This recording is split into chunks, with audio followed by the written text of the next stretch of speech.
What is up, ladies and gentlemen? Welcome back to the Courtside Soundoff podcast. Once again, I'm Josh Evanoff. He is the one and only Angel Ortega. A lot of stuff to talk about this week. Lots of UFC, and then also the biggest fight of all time is happening. And then also Jake Paul is fighting Tyron Woodley. Before we get into all that and more, talk to you guys about Rogue Energy. Rogue Energy was founded in January 2017 to be the best gaming drink in the world. They're the premium snack of the former delicious energy and focus drink. It's designed to replace unhealthy energy drinks, coffee, and traditional pre-workouts. Rogue Energy is sugar-free, is loaded with vitamins, antioxidants, and nootropics. They designed Rogue Energy for the emerging professional competitive gaming market and continues to have fantastic carryover and success in students, athletes, entrepreneurs, and anyone looking to optimize their mental physical performance. If you want 10% off your order, use the code SOUNDOFF at checkout. That's code SOUNDOFF at checkout for 10% off of all your energy needs. Last Saturday night from UFC Apex in Las Vegas, Nevada, UFC Vegas 34. In the main event, Jared Cannonier just barely edging out Kelvin Gastelum in a 5-round war. A lot of stuff to take away from this one, Angel, my man. Firstly, I'll ask you this. How did you score the fight? I know that the first 2 rounds, clearly Kelvin Gastelum's. The next 2 rounds, clearly Jared Cannonier. It all comes down to round number 5. Who'd you have win? You know, I wish I would have kept the scorecard because at the time I knew, and I mentioned this to you, I'm like, it could be close. And then the knockdown was the big factor throughout the fight, which ended up being talked about afterwards. And I felt like the vast majority of people had it for Cannonier. There was a select few who had it for Kelvin. There was a argument. But even then, I didn't come out of that fight thinking like, oh, Kelvin won that. You know what I mean? Mm-hmm. Even if he was awarded the win, I would have been like, he snuck by. You know, So it wasn't a performance, you know, and when they announced Jared, I'm like, okay, I feel more comfortable saying, yeah, Jared Cannonier came out of that fight winning that fight, you know, and Kelvin truly wasn't far from winning that fight, but it was a fight that couldn't be as close, that didn't have to be as close as it was, and he ate some shots on that, man, which was a bit worrying, but as far as how I scored, I didn't have an exact scorecard. This is probably one of the few times where I'm disappointed that I didn't keep one, because it would have been a great discussion, I think, amongst us. Because there was a lot of talk around that in the scoring, I think. But you know, as it stands itself, like I told you, I didn't come out of that fight thinking Kelvin won it. Like there was an argument for it. A lot of people said, "Oh, you know, I could have scored it for Kelvin," but people who even said that said, "I think Jared won the fight, though." Even with that, even me like scoring it like that, you know, there's extremely strong argument. Yeah, of course, and ultimately, what it came down to, I mean, I think the scorecard, if you did keep one, it'd be pretty similar to everybody else. I mean, ultimately, it came down to that last round. I don't know anybody that did give rounds. I mean, 1 and 2 were clearly Gastelum. 3 and 4 were clearly Cannonier. It all came down to round 5. I thought Jared edged it out, but I wasn't overly thrilled about it. I could see it going to Gastelum, and I could see it going to Cannonier. I don't think it would have been robbery either way. But I'll give props, man. Jared Cannonier. This is a guy that, like, I talked about it last week on the show. This is a guy that's, like, he's gotten some good knockouts. He's gotten some good stuff over time. However, he's never really been in that 5-round war. He's never gone 5 rounds.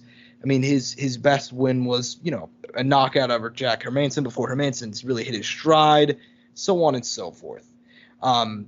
Ultimately, he stayed in there. He went down 2 rounds to a former title challenger, and he just put it on him. 3 and 4, and then in the 5th and final round, he just came back to rebound, man. It was very, very impressive. Now, the big question coming away from that, and something I'll ask you, Jared Cannonier, he's in a very good position for himself. The top contenders at 185, obviously Whitaker's going to fight, you know, Adesanya next, God willing, if Izzy's team tries to not get out of it. That's not me saying he's scared, just they've been very outward about they have zero interest in fighting Whitaker. They've said they do want to fight Cannonier, and he's pretty much the only guy in that kind of title discussion that has not fought Adesanya yet. Do you think he should potentially try to wait out for a title shot? I mean, God knows how long that could be. Or do you think he try to get another fight in between now to try kind of solidify his contendership status? I think the big thing with the Izzy situation is they want that fight in Australia, and obviously their situation's different in the U.S., even how they're handling things and as far as people coming in and out. Or I don't know if he wants it in Auckland, if he wants it in New Zealand. But the thing is, regardless, though, both those countries are kind of dealing with COVID in their own way. And Dana knows that's a draw, knows that's the big thing for them, and he knows how badly Izzy would want to fight Robert back in Australia or New Zealand, one of the two. And I think they really want to set that up. I think I can, and I think I can maybe see this pretty confidently. I think Israel Adesanya will not fight this year again. Yeah. I think we can kind of come to that conclusion. Same with Robert Whittaker. I don't think Robert Whittaker will fight again this year. Neither of them will be fighting again in 2021. We'll see them in 2022 in New Zealand, in Auckland, or in Australia, in Sydney, somewhere like that. Or maybe even in, maybe LA, maybe they do an MSG card. I don't know. Honestly, I felt like they should have tried to push the MSG card a little farther back and maybe sneak Izzy in there. Because if they could have had Izzy in there, dude, that would have been an insane card. And that would have been big money. And obviously, there's a lot of stuff going on there with, that whole situation out there we don't got to get into. But I can guarantee you that they do not fight again. I think for Jared, the smart idea is get another fight in. At some point, I think between 2021 and 2022, the end, early 2022, I think he should fight one more time. He gets his title midway next year, maybe even late next year. I think he should be looking at the winner of Paulo and Vittoria, whoever comes out on top of that. I think with that, he kind of cements himself as a guaranteed title shot, undisputed. Obviously, I think that, he had that win over Jack Hermanson. Obviously, he had that fight with Robert Whittaker, which went the distance. It didn't end up going his way. But, we know what Robert's been on the tear. He's undisputedly extremely deserving of it. No one else deserves it more. Even with the Izzy argument, I think the UFC should still push Robert to get that fight because he was a former champion and of his tear coming back. I mean, it's kind of insane. I mean, how, what was the last time a guy rebounded like this, Josh, after losing a title? But, I legitimately cannot remember the last time. Exactly. We're talking about a guy that got knocked out, and he's gone through the top 3 in that division, based on the rankings at the time. I know Till's dropped, but and let's be honest, he could do more too. He could have done more too. He could have bought he could still fight another guy now and probably win and be even more undisputed, undisputed challenger. But he doesn't have to. So yeah, I think Jared should get a fight in between with one of those guys. Unless some sort of other guy comes in. I don't know if they want to maybe throw Sean Strickland at him, if Sean Strickland wins against Luke Rockhold, or maybe Luke Rockhold wins and they just throw Luke Rockhold at him. I think it's dependent of that. I think that's another interesting matchup. I think that's a matchup we didn't even really think about until now. Yeah, and ultimately, I thought it was, first of all, I'll go ahead and say this. It was a great performance by him. It really made me rethink his status in that division. Because, I've loved Jared Cannonier as a fighter. But as a contender, I was never really sold. I feel like he's always been lacking that win. And a win like this where he had to come back from adversity and he beat a former title challenger. I know Gaslam's been on a rough streak, dude, but that doesn't really matter to me. That was still extremely impressive. In terms of getting a title shot, I think that he could probably honestly just wait it out and actually get one. Just because Izzy's team really wants to fight him for some reason. I think they think that'd be a big selling fight. Not because Cannonier's a big star necessarily, but because, dude, Cannonier, if you were a champion, that would sell the casuals. He has that huge power. He's a good look about him. So I think that's probably why Izzy wants that fight. Plus, honestly, it's a pretty good matchup for him. Oh, yeah. But honestly, he said that the only reason why he wouldn't wait it out is because he's broke, which honestly really ties into the whole fighter pay argument, but I think we've touched on that enough times on this show. So ultimately, I think he should probably wait it out, but will he? I don't think so. If you're talking about how you're openly broke, about how you really need the money to fight, I think we'll probably see him back again, unfortunately, which sucks because I think, if Whittaker and Adesanya was going down when it was supposed to, they were trying to fit in that one before the end of the year, but I guess it had some sort of issue with the scheduling on Izzy's side of things, so he's not going to fight for the rest of this year. Cannonier probably won't get a title shot until midpoint of next year, probably. So that would really suck. So I think we'll probably see him back in there again, which ultimately sucks. But hey, man, props to Jared Cannonier. He really solidified his status. Probably number 2 in the division once the ranking is. Well, not sure if the rankings have been updated. I apologize, but yeah, dude's a top contender in the division. He really proved it to me personally. Moving down the card, man, a guy that did not solidify himself as a contender to me. No, not at all. And it's not because he didn't look bad, but he didn't look as good as he should have been. Clay Guida, Mark Madsen going to a split decision. Mark Madsen picking up the victory, staying undefeated, but not looking very great. In fact, you guys can go check MMADecisions.com a very vocal majority of people actually had Guida winning the fight. Okay, that wasn't me, just so you know. Okay, I didn't think so, but what did you think about the fight itself? I mean, did this really shake your confidence in Mark Madsen moving forward? A bit, yes. You know that meme, oh, so you're a wrestler now? It was more of a, oh, you're a striker now meme for Marco Madsen. It came out, he did try one takedown.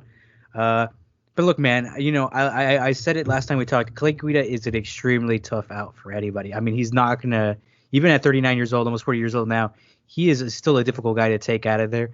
And for what it's worth, Marco Madsen hasn't faced anybody with this level of experience, this much time in the octagon, the level of IQ, faced multiple styles, and at his age and with all his experience, still has really good cardio, So I think as far as matchmaking, this was actually a very intelligent matchup. Now we know Marco Madsen isn't deserving of a 15 spot or a ranked fighter, and there's nothing wrong with that. Honestly, like we shouldn't we shouldn't laugh at it. We shouldn't. I thought that this could have been his coming out party. He comes out, he takes Guida down, maybe he beats him with ground and pound, so maybe dominates him. Didn't end up being the performance I thought was going to happen, but I have to respect it because he came out and did something he's not used to, and that shows some growth in him and trying to feel comfortable. And with all the adversity he went through in his life recently, we know what level he's at. He has some stuff to work on. It makes sense for a guy of his age. We'll get him another opponent outside of the top 15. There's a lot of talented lightweights, and there's a lot of matchups you can get. Mm-hmm. Of course. And ultimately, something that you said that I want to touch on there, nobody looks good against Clay Guida, really. They just don't. He's a tough out. I'm not sure what it is about his style, but he's aged very, very gracefully. He's 39 years old. His record is 36 wins, 21 losses. I don't think that entirely tells its tale, man. I mean, every single one of his fights has been pretty tough. I mean, he gave Bobby Green a tough fight. Jim Miller is the only guy that honestly ran right through him recently. He beat BJ in a war, beat Michael Johnson in a war. And in this Mark Madsen fight, I didn't score it for him, but I completely get the argument if you do. Obviously, round 1 was relatively close, but I thought Madsen took it. Round 2, clearly Guida. Round 3, clearly Madsen. So I had no problem with it ultimately, but, it did kind of shake my confidence because this is a guy that's, damn, I mean, it does show growth in his game. The fact that he's comfortable standing up, that is very important. However, if you're not, you can be comfortable, but if you're not winning on the feet, then what the fuck are you doing there? Like, it's just like, and he wasn't necessarily losing all the exchanges. He was winning some of them, but you should not be having competitive exchanges with a 39-year-old Clay Guida. You should not be losing clear portions of the round and losing an entire round. So he really should go back to his superior wrestling base. It's not even that. I think he needs to learn how to string his wrestling with his striking and striking with wrestling and learn how to chain it all together. Because that's what, at the end of the day, will make him a very dangerous person. Because, if he has those flying knees like Khabib did and, that leads to a takedown or, maybe a spinning, strike that he'll throw and then follow, something unique like that.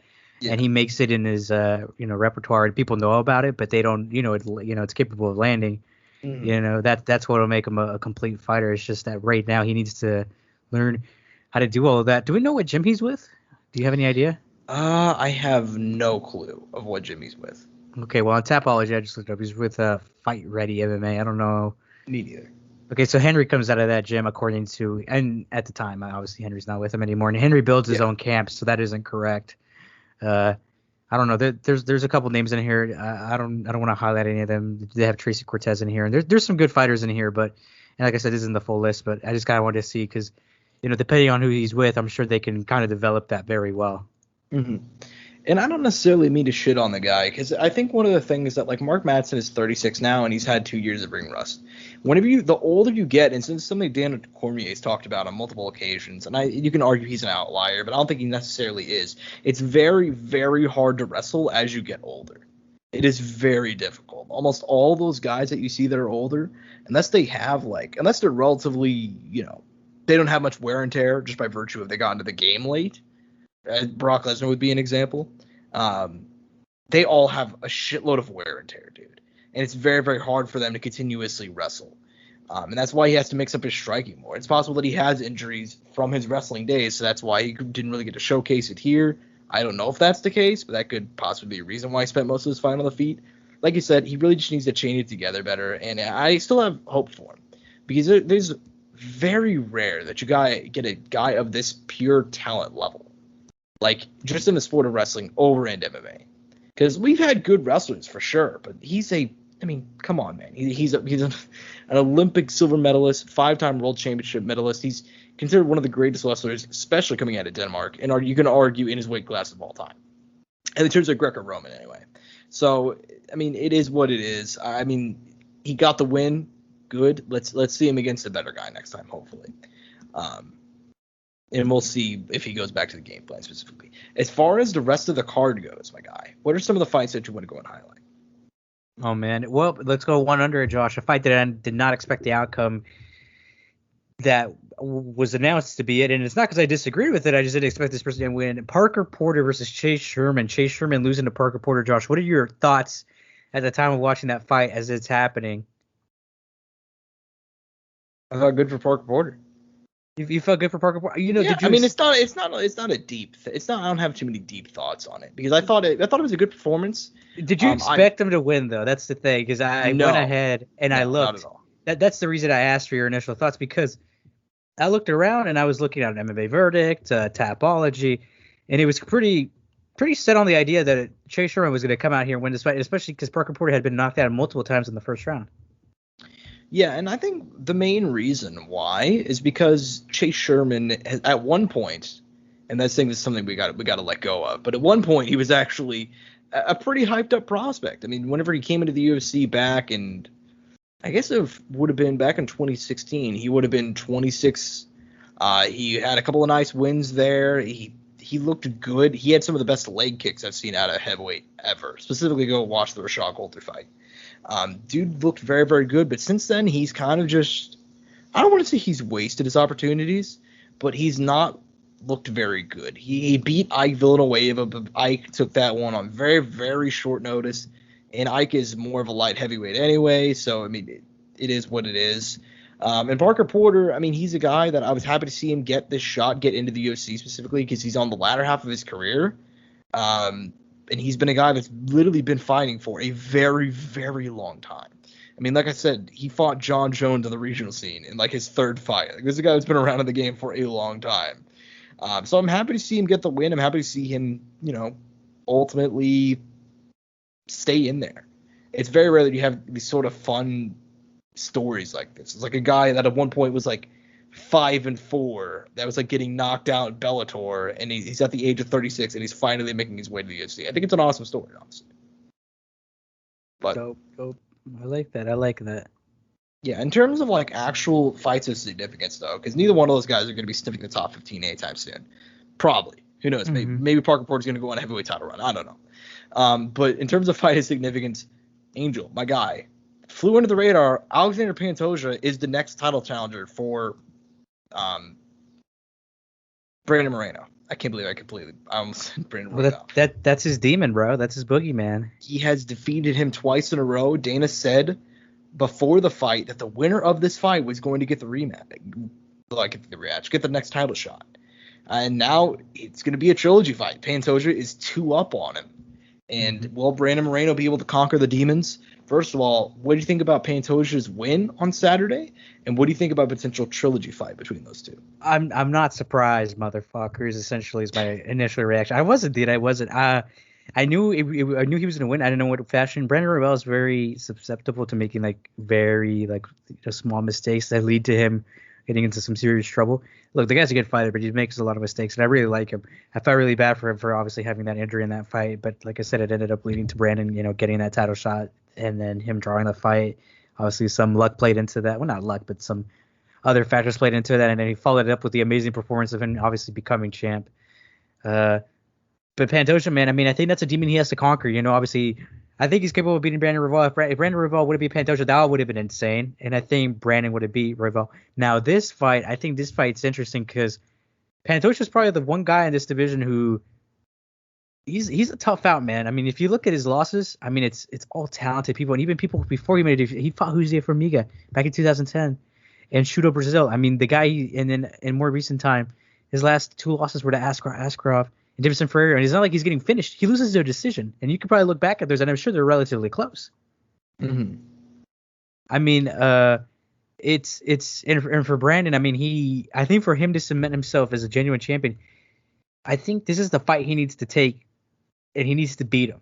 Because I think that if he never fights him again, for some reason, if after this, if he were to fight Davison next, right, they get Pantoja the title shot, and Davison put him out cold, hypothetically, I'm giving a big hypothetical. Yeah. And then his career starts going down. He starts taking losses. Everybody would be like, well, he lost to Pantoja twice, and he never got that win over Pantoja. And I know it wouldn't be like a big topic, but it would be something that's there, Mm-hmm. And I think this is probably the best matchup he can get, because obviously he had his 2 fights. Eventually he'll get that trilogy with Davison. I mean, he's going to have multiple trilogies in his lifetime, I'm sure, now at this point. But yeah, no, I think this is a demon he needs to conquer, and this is probably the best matchmaking they could do. And this will probably be the big, I'm sure that at one point he thought, being on The Ultimate Fighter, coming back, getting the title shot, and then winning the title were the biggest moments of his life. I think his first title defense now is his biggest moment of his life. Yeah, I honestly don't think I could have put it any better. Like, the title win, who was it? Was it Matt Hughes that said, like, you're not a real champion until you defend your belt? Yes, I think you're right. That whatsoever. However, I think it makes sense. I think in this situation, like, I think it'd be even bigger. Like, if he were to beat Pantoja, it'd be bigger than him actually winning the belt of Figueiredo. Because Figueiredo, I mean, we knew going into that one, these guys are very evenly matched. They had a draw beforehand, and so on and so forth. Pantoja has not just beat him, he's beat his ass twice. He submitted him 30-20, what was it, 30-27? Maybe even a 30-26. I mean, I don't know what it is exactly. Yeah, they scored 30, you were correct, 30-26 across all judges' scorecards. And then he got submitted in the second round. So he hasn't just lost, he's gotten his ass beat by him twice. It has not been particularly close. And now he's champion. He went away from the UFC. He's had this huge evolution of his game, and now it's finally time, man. It's finally time for him to go ahead and submit his legacy. And this is the perfect fight for him. I truly believe it. Like, as much as I love Brandon Royval, I'm kind of glad that Pantoja got this win, because there is so much that, like, I'm more excited for this than a Figueiredo trilogy. Is that weird to say? I mean, that'll happen eventually. Like I said, he's fought multiple people in that division. He'll have multiple, Brandon this too, Brandon trilogy. Like, he could have multiple trilogy fights in his lifetime. Yeah, so but I just meant, like, right now. Oh, no, you're not wrong. Yeah. Yeah, but, fair enough to all that. As far as that goes, man, I'm very excited for that trilogy fight. Apparently it will be next. That's what Dana said before the fight.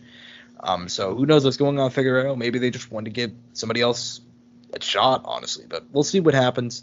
As far as the rest of the card goes, man, what are some of the other fights you want to go and highlight before we move on to this weekend?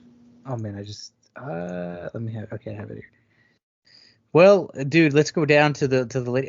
Is it Josie Nunes? Josie Nunes? We'll go Josie Nunes. Josie Nunes came out looking like a mini fucking Tyson. Josh, did you love it? Let's be real. It was pretty cool. It was pretty cool. I loved it. It was pretty dope. We've not had a knockout like that in quite a while. Especially from a gal, like, no disrespect to the women's division, but what a knockout. But she came out here just trudging forward. She was facing the giant. She was small, but she kept coming forward, man. She wasn't getting hit with anything. She had that Tyson-esque movement. It was terrifying. I loved it. Mm-hmm. Yeah, of course, man. And ultimately, like, this is, I mean,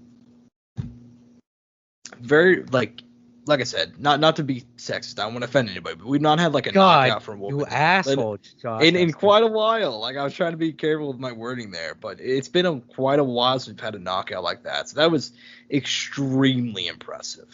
And her opponent, B. Malecki, is not bad by any means either. So, I mean, she was undefeated going into that with 2 wins in the UFC. So, good win by her. Goat status. Goat status, for sure. Our boy Brian Boom Kelleher picking up a nice win as well. William Knight getting a nice knockout win. Man, don't even get me started on that. And then one of the best knockouts of the year, Ignacio. It's the knockout of the year at this point. Instant. Yeah, defeating Roosevelt Roberts. I'm pretty sure that was an upset too. So just an amazing spinning. And he was winning that fight. He didn't need the finish either. No, he didn't. And I believe that was with 5 seconds left. Something very 10.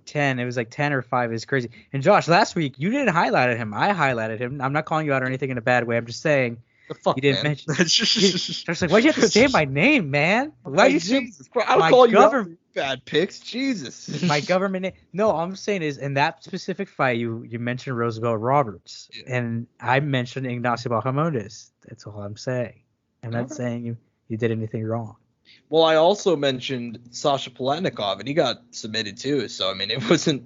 God, you asshole. The Josh Jinx, dude. You guys don't even know, man. Like, I think I've made this meme before, but like the scene in Death Note, like whenever he's like the compilation of him writing down the names right at the beginning, and everybody's falling down stairs, crashing through buildings. That's what happens to fighters the second I pick them, or even mention them. Like Palatnikov, I mentioned. He got choked the fuck out. Roosevelt Roberts went to sleep. Like Brandon Roy Dude, that was a scary knockout, by the way. Yeah, it was a terrifying knockout. Like that sucked. I mean, it was knockout of the year, so it was awesome. But like it sucks for him. Yeah, it sucks for him. And that really does suck, because that's a guy that now he's lost 3 in a row. I understand they overturned Kevin Kroon, but he lost that one. But. Yeah, what was that all about? Weed. Yeah, sounds about right. Devil's lettuce, you know. Yeah, man. Overall, pretty fun card though. Pretty fun card. Moving on to another fun card, my guy. This Saturday, the tough finale. Not sure if it's labeled as the tough finale or UFC Vegas 35, but whatever one, we're going with it. Main event though, Edson Barboza, Giga Chizadaki, and I'm still not entirely sure. You got it that time. Okay. Yeah. You did. I probably won't be able to pronounce it again, so thank you for saying that. Yeah, just say Giga Chizadaki. Let's go with that. Yeah. Anyways, man, this is such a great fight. So Edson Barboza, at the age of 35, moving down a weight class back last year, he's had a second renaissance, man. This is a guy that at one point we saw as a top 5 lightweight. He really struggled, went out the door, leaving the lightweight division with 4 losses in his last 5 fights. Now, granted, faced some amazing competition. I thought he beat Paul Felder as well. But still, at the end of the day, I mean, he lost 4 of his last 5. Goes down to featherweight. Beats Dan Ige. I don't care what the judges say. Literally only 2 people. Only 2 people on the planet thought that Dan Ige won that fight, and they just so happened to be hired by the state of Florida's athletic commission. Man, fuck Florida. Fuck Florida. But regardless of the loss to Ige, he rebounded. He dominated Makwan Amirkhani, and then he knocked out Shane Burgos, 2 excellent dudes in the featherweight division. And he's taking on this monster, Giga Chizadaki. He's actually not that young. He's 33, but he's young in MMA miles. Debuted back in 2019, and he has not lost since. He's on a 6-fight winning streak. Some of those names: Cub Swanson, Erwin Rivera, Brandon Davis. Not like the deepest resume, but you can tell by his style, you can tell by his walk, you can tell by the way this man fights. This is a bad motherfucker right here. All right, he is 13-2. He is now ranked number 10. He came over from Glory, so on and so forth. Man, who do you got in this main event? There's so many layers to the story, and this fight is really flying under the radar this weekend. I think it has the potential to be a fight of the year contender. You know, that is such a good point. I was going to say that too. I think it could be fight of the year. Could be. You know, both these guys' leg kicks are fucking death, Josh. You know, what was that Mirko Curl Cop shit? Left leg hospital, or what is it? You know. Yeah, left leg hospital, right leg cemetery. These guys have both of both legs. I mean, you see that, dude. I mean, Giga has put people out multiple times, and I'm not even talking in that last fight with Cub when he put him out with that liver kick, right? It was a liver kick, if I believe so. Body kick, whatever you want to call it. Yeah. I know someone out there's offended. Okay, fuck you. We know. But dude, he did that in Glory too. I mean, that's his thing. He's put up people with that body kick, and it's fucking brutal, dude. It is a brutal way to go out, because you would never imagine that getting kicked like that would maybe put you out, dude. But God, man, I can't imagine the kind of pain you must feel, because these guys fucking drop, and that's it, man. And sometimes it seems like it only takes one clean one, and it's over. It's devastating. It's death. You know, it's the death. It's the closest thing to the death punch we could get, Josh.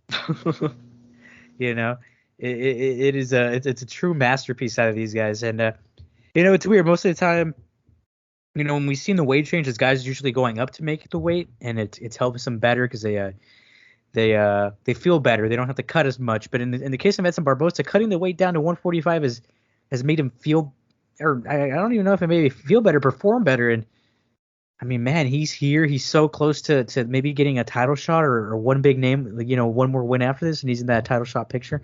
I mean, he's a super talented guy, and I mentioned to you, I'm like, I think it's his run. I think it's going to start here, and I think the big worry with me is it's just if he's going to slow down, man. If he's going to slow down in those rounds and how far he goes. I think for him, it's going to be dependent of that and how his conditioning is, and he is he is 35 years old now. He's about to turn 36 at the start of next year. His time is clearly coming to an end. I know it's I don't want to make it seem like his career's over, but he only has so much left now. And this is one of those last runs. I'm kind of on the boat that I've always been like an experienced guy, and that's been my thing. I think knowledge is everything when it comes to the sport, man. And I really think Edson Barboza is going to come on top. I'm picking the Brazilian, Josh. Let's go, champ. Ooh. Yeah, I'm actually going to go ahead and disagree with you there. Not on the pick. Edson Barboza via finish. He's going to finish Giga. Oh, this is going to end in a finish. This can't go to a decision. Oh, no chance. No dice. However, I disagree that his time is coming to a close. This man is 35, but he looks 25. You think he's going to pull a Czech Congo? He's going to go till he's 40? Maybe. He looks as good as he's ever looked. Like, okay, maybe not that, but he's looking the best he's looked. He looks pretty damn good. It's pretty scary. You're not wrong. Yeah. He's looking the best he's looked in at least 4 or 5 years. Like, I think that's pretty fair to say. He's 35. He looks 25. All right, this man is a monster right now. He looks dangerous. He woke up feeling dangerous, okay? And no offense to Giga, man, and I paid the price the last time I picked against Giga.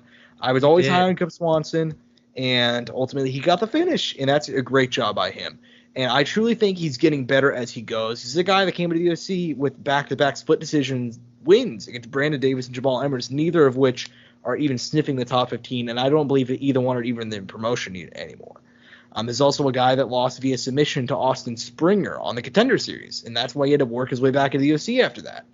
And Austin Springer is not very class either. That's the guy that lost to Caceres in roughly 17 seconds. I'm obviously exaggerating, but point stands.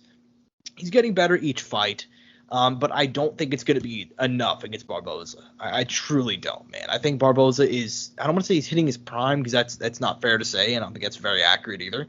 But I do think that he's hitting a stride once again. He's getting into the rhythm. It's been a while since he's looked this good, and I don't think he's going to let up. I'm taking Barboza via finish. However, Angel, my God, we are like the only MMA show. I mean, you listen to podcasts all the time too. I mean, you listen to shows as well. I feel like we're the only MMA show that has consistently covered The Ultimate Fighter. And even then, we haven't done it as consistent as we could have. No. But I think we've done it significantly more than anybody else. We're not going to get the credit, but well, you know something? Well, fuck him because we care. Yeah, tell him, go off, champ. Yeah, but yeah, man, we covered it all year long, and it's finally time for the finals, the co-main event: Brian Battle versus Gilbert Urbina. I almost said Urena, but there's a B. And I will say Gilbert is only here because Tresean Gore, who's actually my pick to win the whole damn thing, I know, devastating, pulled out with an injury. He'll get another fight. He'll still get the chance to come into the UFC, but in the end, it's going to be Gilbert stepping in. Gilbert lost via knockout to Tresean. I want to say last episode. So it's been like what, maybe a month and a half though, a month and a few weeks since that's happened. Yeah, it's been a while, but just in terms of real storyline time as far as when they show the fight. But I know, but we in real time though. Yeah, real time. But here we go. Brian Battle, Gilbert Urbina, Angel. Who do you think is going to be the ultimate fighter? Dude, I'm so triggered by this. I'm not picking who I should pick. I'm just telling you, I'm picking Gilbert Urbina, Josh. Second round submission. What? Put it in the books. Damn, you're going against Brian Battle. That is I am going Brian against Brian Battle. It's such a fucking dumb pick, but it's just like I know Trayshawn should be here, so that's why I'm picking Gilbert. Oh, And if Trayshawn was here, I'd pick Trayshawn. I want you to know that. oh yeah. I mean, for sure. I think if this, I don't want to say it's set up for Trayshawn, but like this thing, I think I would have picked him against either one of these guys. I mean, like even I did pick him against Gilbert, but you know what I'm saying. Well, I want to ask you something. Andre's on this card too. Would you pick him against Andre? Probably, yeah. Okay. Yeah, I mean, I thought since like episode 1 that Trayshawn's probably the best guy on that card. Not Really? on the card, but like in that weight class as far For a as while, I thought it was Andre for the longest time. I still think he's really good though. I think the condition. I think Andre's really I don't think Andre's really good now, but I think he will be. He can be. He can be really good. He has the potential, and we'll get to Andre in a bit. I am going to go ahead and take Brian Battle though. I think he's the better guy, honestly. I think it's just that simple. Gilbert's coming off a recent knockout, and I understand like in real time that like we don't know how close that was to this fight. Gilbert's still coming on a relatively short notice. Brian's looked good all season. He hasn't blown my socks off or anything, but he still looked very, very competent, very well rounded. So I'm going to go and take Brian Battle. Next up though, man, the bantamweights. We got Ricky Tursos taking on Brady Highstand. Your boy Ricky, he made it to the finals. He did. We both have someone, thankfully. Thankfully. But who do you got, man? And who do you think is going to be the ultimate fighter for the bantamweights? You know something, Josh? Obviously, I'm going to stay with my guy to pick with him, but just to get a little bit into the fight. I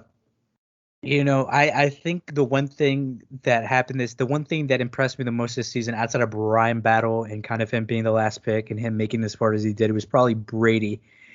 Brady throughout the season, I didn't think he was going to beat Josh. I thought Josh was going to beat him. I thought he was going to out-veteran him. I thought he was just too experienced. I thought he was too good. I thought he was too complete of a fighter at the time for a young guy like Brady. I was wrong. Brady came out.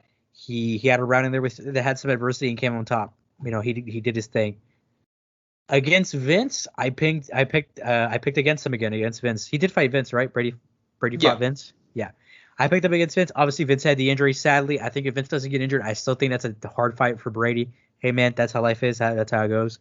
I picked against Brady every time. But like I told you, he's the other guy who impressed me the most this season on tough, outside of Brian Battle. And obviously, Trayshawn, he was another guy because he didn't have a lot of experience. He didn't have a lot of fights. Didn't have any amateur fights, I believe. And I think the one thing that impressed me the most about Brady, and the thing that worries me against Ricky, is that in the eyes of adversity, I think he can get through it. I didn't ever, in that fight against Josh, I think that was a big moment for him in his fighting career because he had to fight for a teammate, a friend, a guy with a lot of experience, a guy who was really tough, a guy who had been around the world and fought in multiple places, had a big record, a nice record, to be honest with you. He was just on the older end, and give him a tough fight. So, He really that showed me that he was a real fighter. That showed me that he knew how to deal with being able to stay in a fight and deal with issues and go on and win on the cards. And then with Ricky, man, he's a wild man, dude. He loves the sport. He loves MMA, and this is his life, man. And obviously I'm going to pick with him. I think regardless if he wins or loses, I think Ricky, no matter what, should be in the UFC. I mean, a lot of these guys are great, and I think they should be in the UFC regardless at some point, or can be in the UFC at some point. But I'm sticking with my boy Ricky Turcios. Yeah, man, and I will also give props to Brady because, I mean, I was right there with you, bro. I picked against Brady almost every step of the way, especially against Vince. But, like, I mean, generally speaking, I just was not. And Vince was your guy, too. Yeah, Vince was my guy. We were inches away, like, from having our guys meet in the finals. Like, we made some damn good picks. But dude, it could have been Andre versus Trayshawn. It could have been Ricky versus Vince. It was almost set like that. Yeah, it was very, very close. But as far as this fight goes, man, I'm gonna pick against him once again. I'm a big fan of Ricky. I wonder how much of it is just the fact that I like Ricky a lot personally. He's a likable guy, though, dude. It's so hard to pick against a guy you enjoy. It's the truth. Yeah, so ultimately, I think that very well may be it. But, dude, I like Ricky a lot. I like his style. And I think he should be in the UFC regardless. He's a very entertaining guy. It's very rare to have these guys come off where it's like you can just tell like Ricky has the potential to be maybe not a star, but like a top 15 guy, and maybe not even that, but like a Mike Perry-esque guy where a fan win, favorite, lose, or draw, who's like going to be a fan favorite. So I'm going to take Ricky to win though. Overall, I mean, fun ass season, dude. We're coming to a close. very fun season.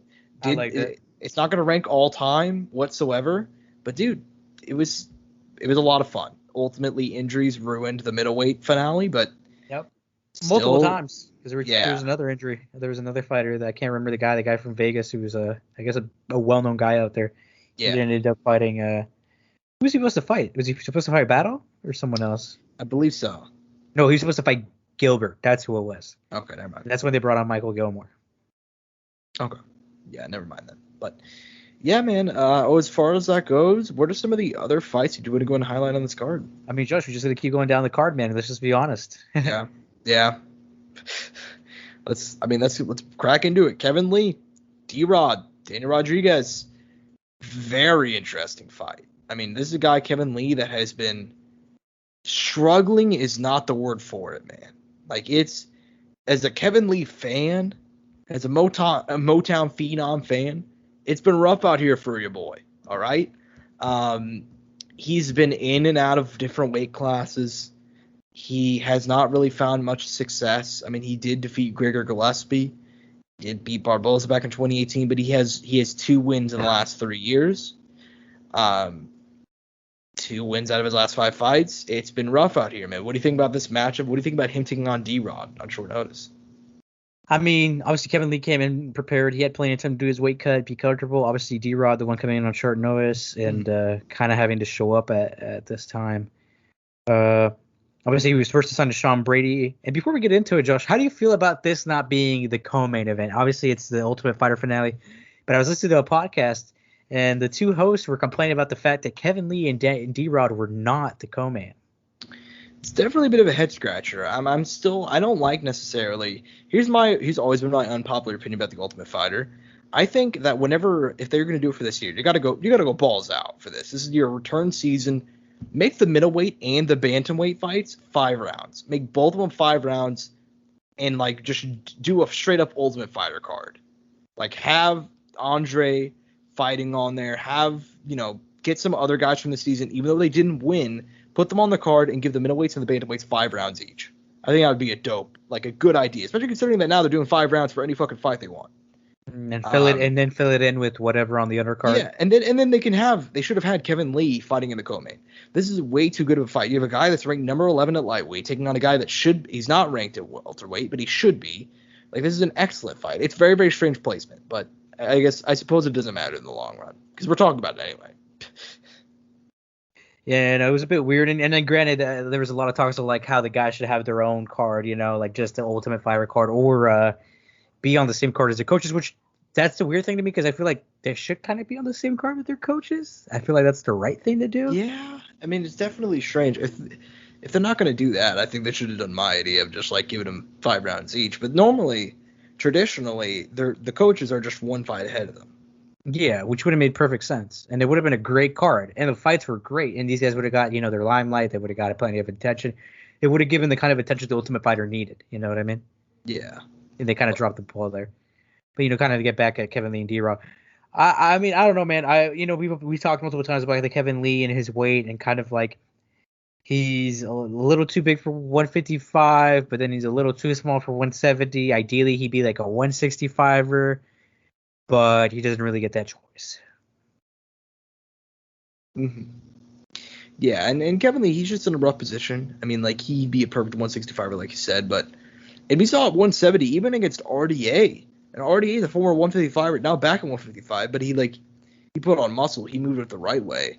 Kevin Lee did. He looked severely outsized in that fight. Like, it's definitely strange. We're going to have to see, man. It's definitely a very interesting fight, though. But as far as moving on down the card, my guy, we can just go ahead and, I mean, honestly, just move right along.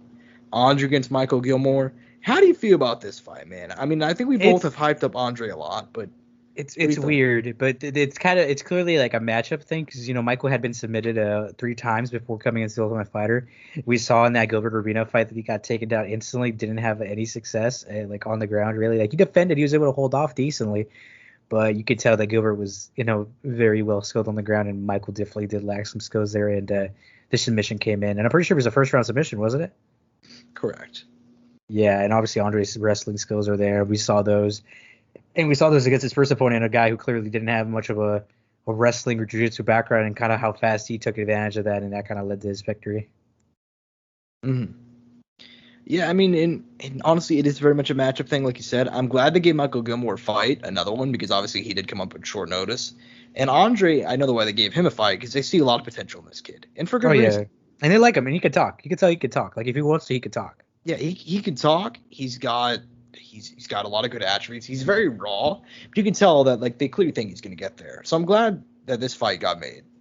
But as far as what are some of the other fights on potential, specifically on the undercard that you were pointing out? Well, Josh, it's make or break for our friend of the podcast, Sam Alvey. Let's just we got to be blunt about it. He has to win this one. There is no other choice. I'm pretty sure this has to be the end of his run, right? If he doesn't win, the UFC is going to cut him, right? I would say yes. However, if we're being objective here, and we're separating ourselves from the fact that he gave us time whenever nobody else would, and we're being objective, he probably should have been cut a fight or two ago. Mm-hmm. So I don't know if this will be the one. But I'm thinking it probably will be. There's only so many chances you can give because now he's approaching BJ Penn level. Yeah, and also they might be big time dicks, and if he wins, they still cut him. I don't think they would, but it's not out of the realm of possibility. BJ Penn lost 6 fights in a row. But Josh, Sam Alvey has not lost. This would not be. Go ahead. Yeah, that was BJ Penn. Yeah, no, for sure. But my point is that BJ Penn got a longer leash than anybody. Sam Alvey is right there for some reason. Like, if he loses this, he will... I mean, it won't be his 6th loss specifically in a row, but he would be winless in his last 7, actually. He had the one draw with the Jung, and then he's lost every other fight outside of that. Hey, granted, there was a fight in there that arguably he won. So. Against Ryan Spann. And I thought he actually should have won against the Jung. I thought he clearly won that, but... regardless, it is what it is. Well, fuck us, right? Yeah, we don't know shit. But yeah, I was gonna highlight another one. Gerald Meerschaert versus Makhmed Muradov, Josh. Another good. I feel like they're setting up Gerald Meerschaert here again against another good guy who's young, has 31, but young in his career still, and even with the massive amount of fights he's had throughout his time, he's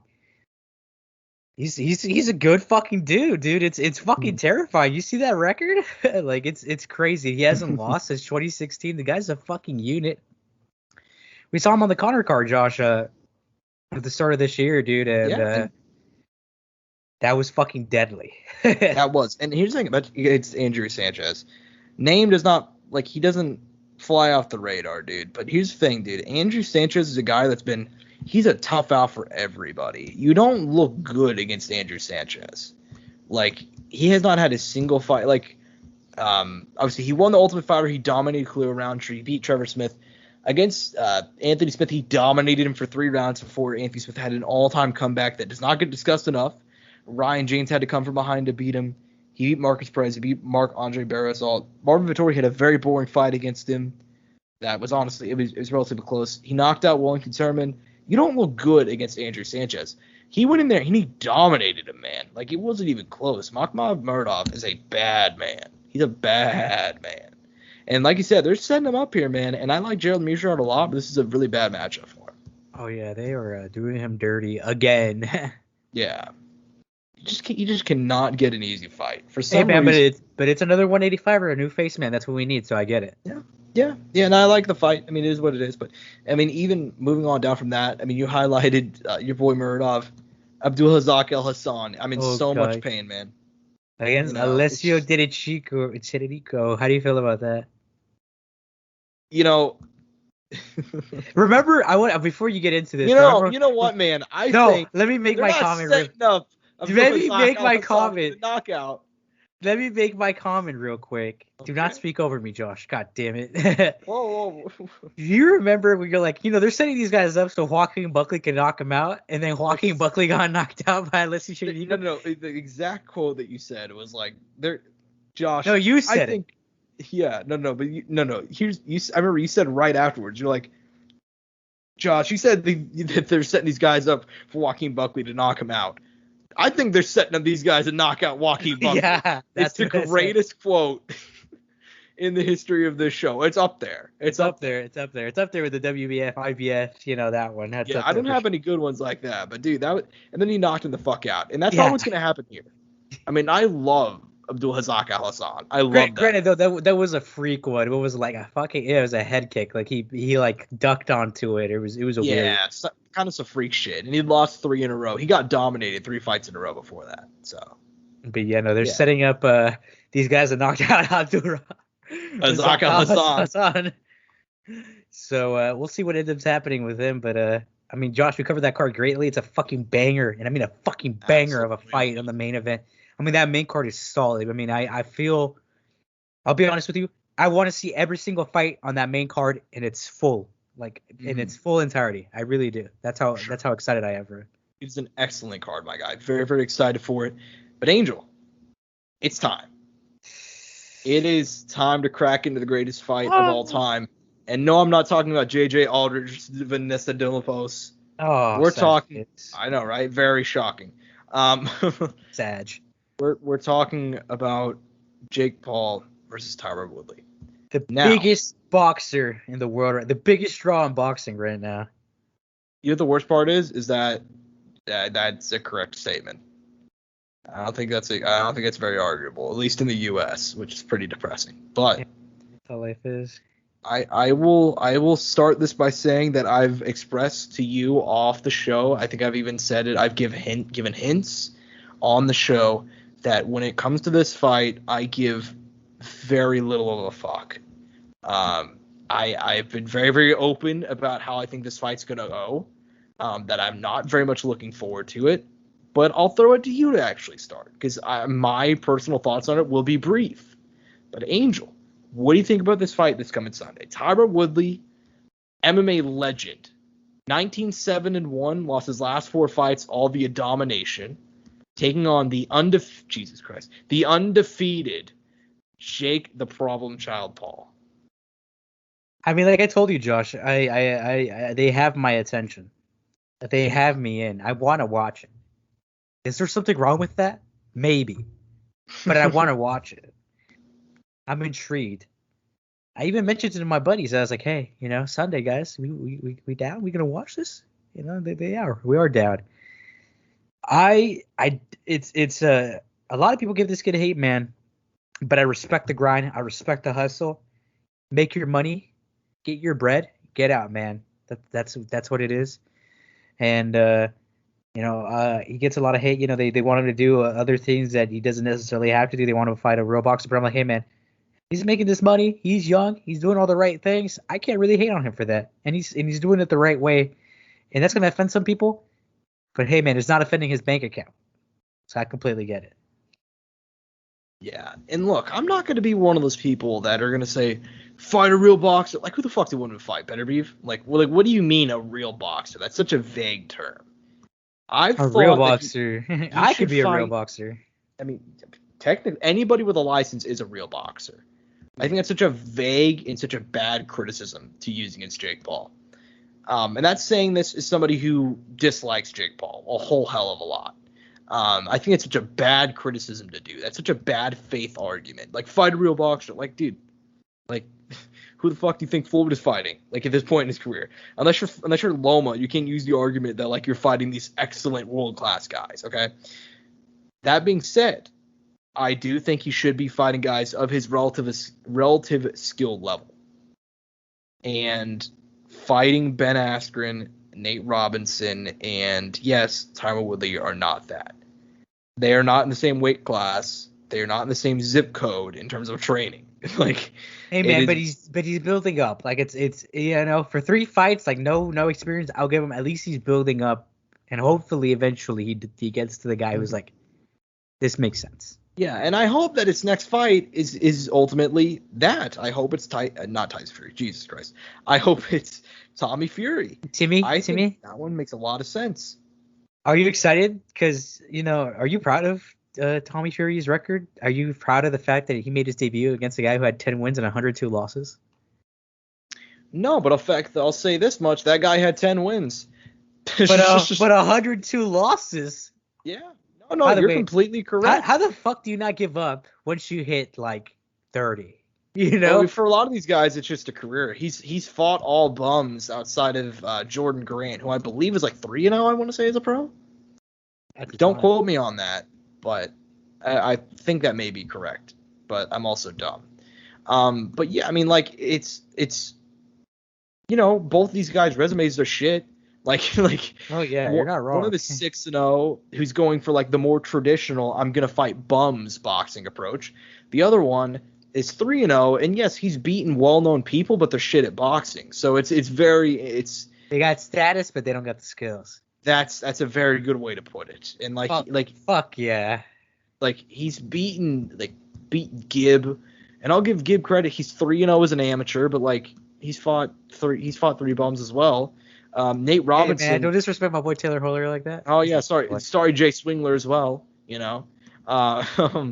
fought Nate Robinson, who had trained like a grand total of like 4 months for that fight. Hey, he still knocked out that guy in the club, and Shaq was there.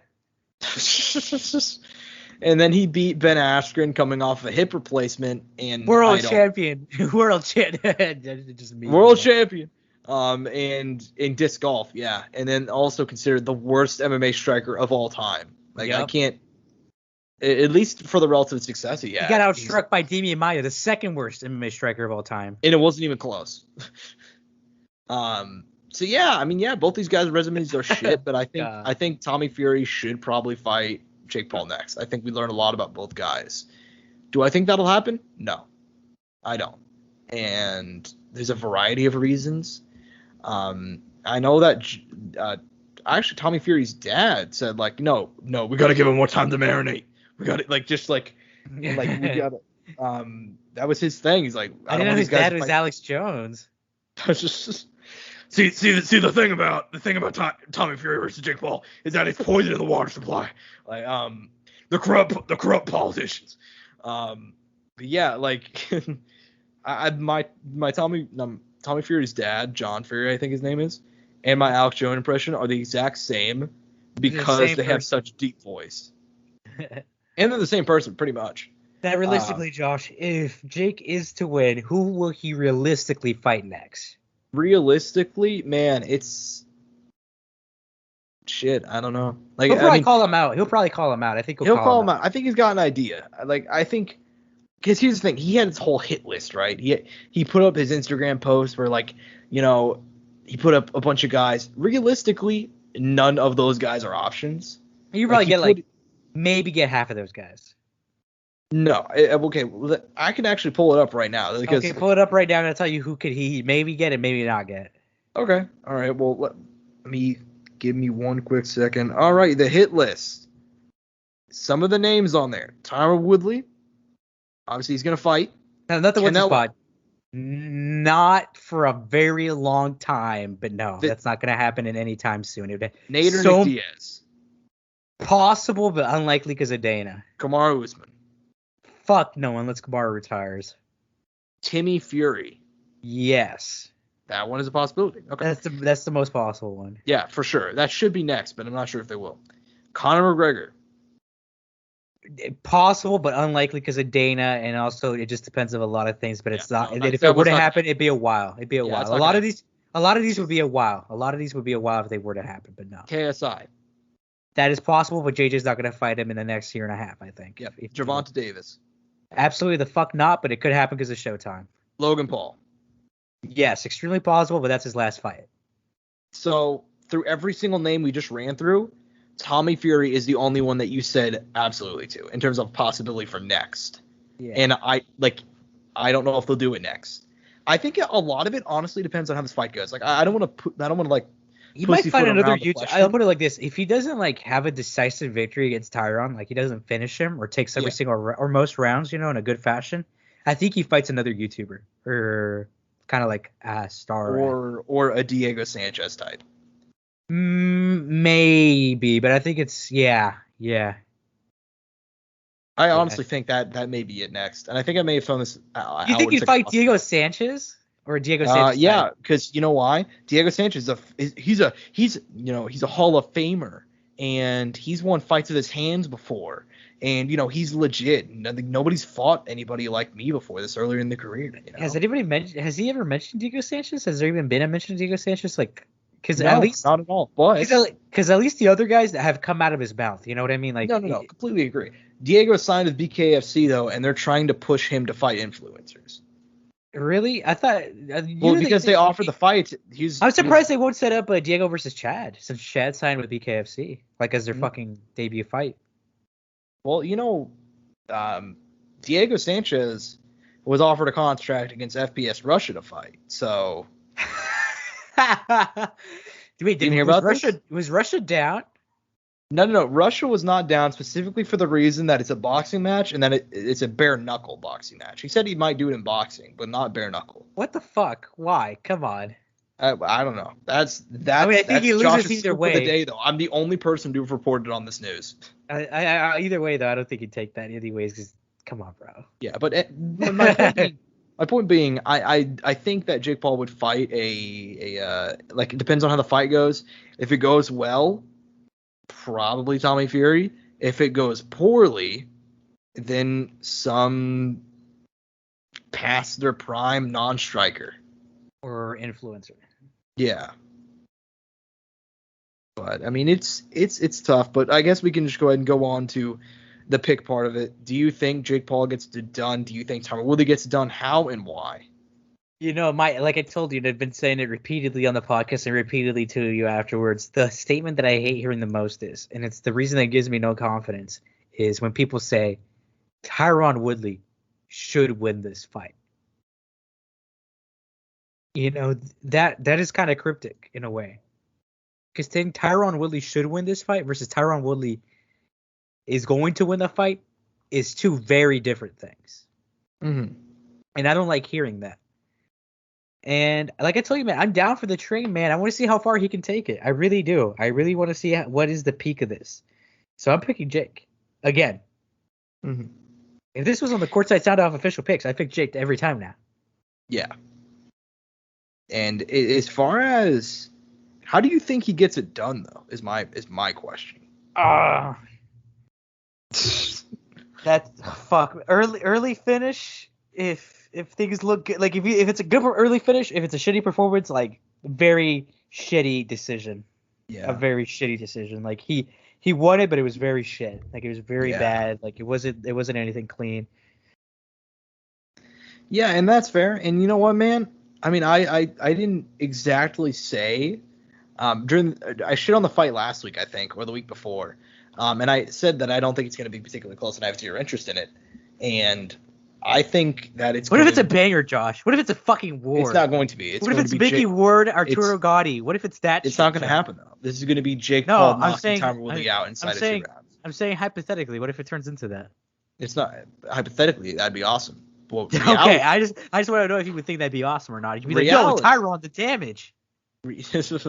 Reality, though, the universe we're living in is the one where Jake Paul is going to knock out Tyron Woodley. Granted, though, I did use one of the greatest examples of one of the greatest wars in boxing would be Arturo Gotti versus Mickey Ward. Yeah. I did give you a very extreme, but still, if it did become that, that's not going to happen. That's not going to happen. Jake Paul is going to win this fight inside. I can't wait to see this fucking what is it? 8 round, 9 round? I don't even know how long. It's 8 rounds. Can't wait to see this 8-round banger, Josh.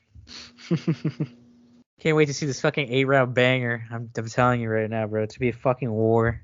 Yeah, and look, man. I mean, I'll be honest with you. I hesitated after the drama yesterday where Jake Paul's team tried to fuck with Tyron Woodley's mom. That was so random. I don't want to get into that right now. I don't want to offend anybody. Just cause. No, go ahead. You want to offend everybody? Yeah. Oh, okay. My whole thing is, and I agree. The one thing that Jake did say afterwards that I agreed with is leave it between the fighters. Can you at least agree with me on that, Josh? Is out of it in terms of trash talk? Is that what you're saying? Yeah, nobody the trash. Sure. The whole thing is between the fighters. Why is the team going at her? Why is she going at them? They don't have beef. Yeah. There is some sort of animosity because obviously it's their camp versus their camp, right?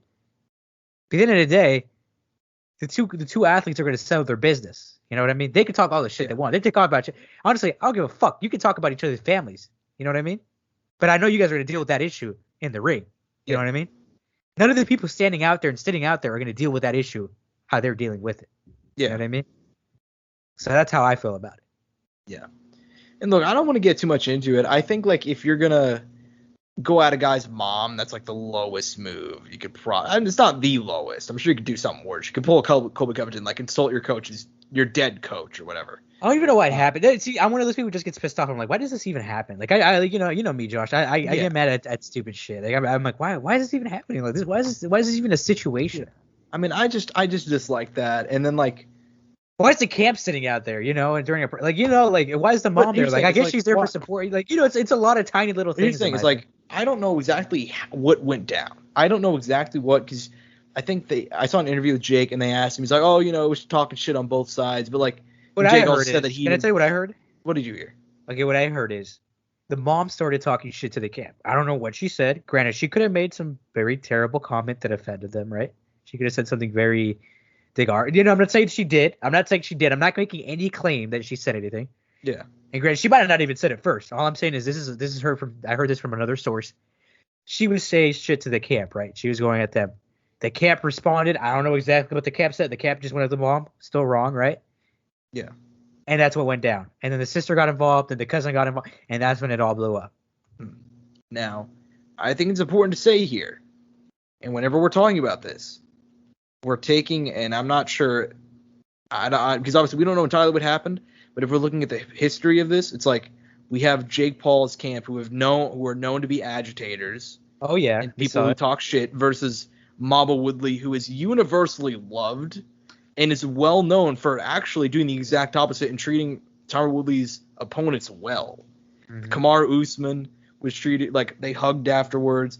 She hugged Jake Paul's mom in the lead up to this and like they got along great. So I don't want to say who your source is. I don't want to say if they're wrong. It's probably they got misinformation. I don't believe that in the fucking slightest though. Like anything can happen though. We never know. People get heated. People have issues with something. Could happen. But if the argument is... Hey, granted, though, if my son was fighting Jake Paul, I'd be like, damn, that guy's a fucking asshole. You know what I mean? I'm like, going to be honest with you. Nothing but respectful to Jake Paul in the lead-up, specifically his mom. Like, that's... Oh, yeah. Hey, man, really there's been multiple... Hey, man, but everybody's nice until they're not. I'll be honest with you. I'm one of those people who I'm like, and look, we're both very different. We all have our opinions about people. Look, for me, I'm someone who's like, I don't care how kind you are. Everybody can act a different way around someone. You know what I mean? Yeah. You know what I mean? Everybody's different. Everybody has their moments. Everybody can get angry. Everybody can be flawed. We're people, She could have had a moment of just saying something sly, and it could have just set someone off. You know what I mean? She didn't even have to necessarily talk like heavy shit or say anything like that. All I'm saying, what I said, what the source said is that she had said some comment.